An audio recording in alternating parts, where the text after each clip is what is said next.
Magandang araw sa iyo, kaibigan. Ito pong muli si William, ang iyong kaibigan na may kapansanan. Sagutin natin ang tanong ngayon na ano ba ang pwedeng gawin sa mga batang sutil para magbago.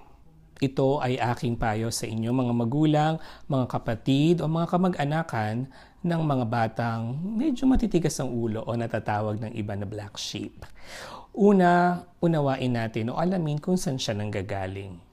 Kung ang anak mo ay isang problem child o mantigas ang ulo or napapalo madalas or napapaaway sa labas, it pays to check kung saan ba siya nanggagaling. Posible na meron siyang medical condition, baka naman may developmental delay na tinatawag, or baka nga meron lang mga nagtitrigger ng behavior na kahit sila mismo hindi nila nauunawaan na nagiging problema na pala sila.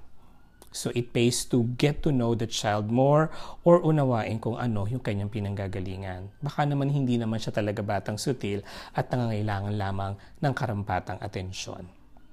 Pangalawa, revisit or review yung paraan ng pagdidisiplina sa bata.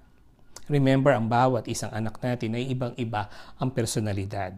Iba-iba rin ang paraan ng pagpapalaki ang nire-require ng bawat bata o bawat anak na ating dadalhin sa mundo. So, posible kaya na baka masyado tayo naging stricto sa kanila. Posible rin kaya na hindi lang naging swak yung paraan ng ating pagdidisiplina sa kanila, angkop dun sa kung paano siya lalaki bilang bata.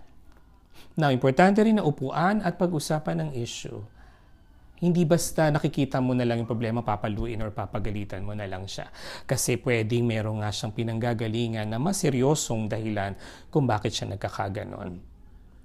So take the time to get to know your child, pag-usapan kung kailangan ng professional help or mga sitwasyon na kakailanganin mo ng tulong mula sa ibang tao, simulan na natin itong gawin.